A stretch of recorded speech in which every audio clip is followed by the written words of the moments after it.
Assalamualaikum warahmatullahi wabarakatuh. Terima kasih buat kalian yang udah mampir, yang udah nonton. Semoga bisa bermanfaat buat kalian dan juga buat diri aku sendiri. Nah, jadi di sini tuh aku mau mencoba mereview materi kuliah mengenai pengantar ekonomi pertanian (PEP). Nah, langsung aja ya kita review. Tapi sebelumnya aku minta maaf karena emang suara aku lagi agak bindeng. Materi yang mau aku review yaitu mengenai peranan sumber daya alam dalam ekonomi pertanian. Nah, jadi yang pertama pastinya kita harus ingat dulu dong, apa sih sumber daya alam? Ada yang masih ingat gak? Nah, jadi sumber daya alam itu adalah suatu unsur biotik ataupun abiotik yang memang dapat menghasilkan suatu barang guna memenuhi kebutuhan manusia, kayak gitu. Alhamdulillah ya, udah ingat lagi sekarang.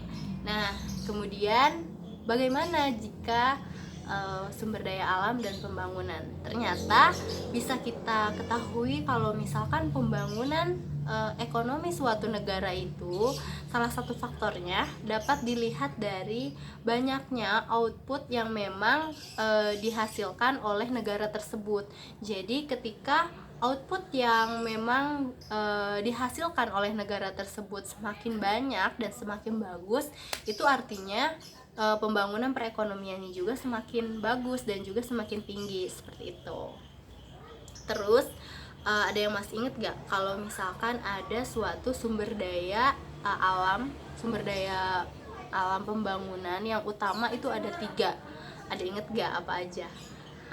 Langsung aja ya. Jadi yang pertama, sumber daya yang utama itu adalah natural research. Apa sih natural research? Jadi itu adalah suatu sumber daya yang memang tidak bisa diciptakan oleh manusia, melainkan memang tercipta secara alamiah, seperti itu. Yang kedua adalah human research. Nah, ini adalah sumber daya yang memang dihasilkan oleh manusia. Terus yang ketiga adalah capital research. Capital research ini adalah suatu sumber daya yang memang bisa diciptakan oleh manusia, seperti itu. Nah, terus teman-teman, ada juga nih kata Leonard Zober gitu, saya lupa. Pokoknya dia tuh bilang kalau misalkan pengelompokan suatu sumber daya itu adalah dimana tenaga kerja, tanah, dan juga modal dengan kita memasukkan unsur waktu, kayak gitu. Terus kata si Leonard juga, ternyata sumber daya itu ada tahap-tahap periodenya loh. Ada yang masih inget gak? Nih, aku review ya. Jadi tahap-tahap periode itu ada 4 ya, ada 4. Nah, yang pertama adalah dimana tahap kelangkaan. Apa sih tahap kelangkaan? Jadi dimana manusia itu belum bisa menemukan dan juga menggali sumber daya yang ada di sekitarnya. Jadi masih ada dimana namanya tahap kelangkaan awal ya.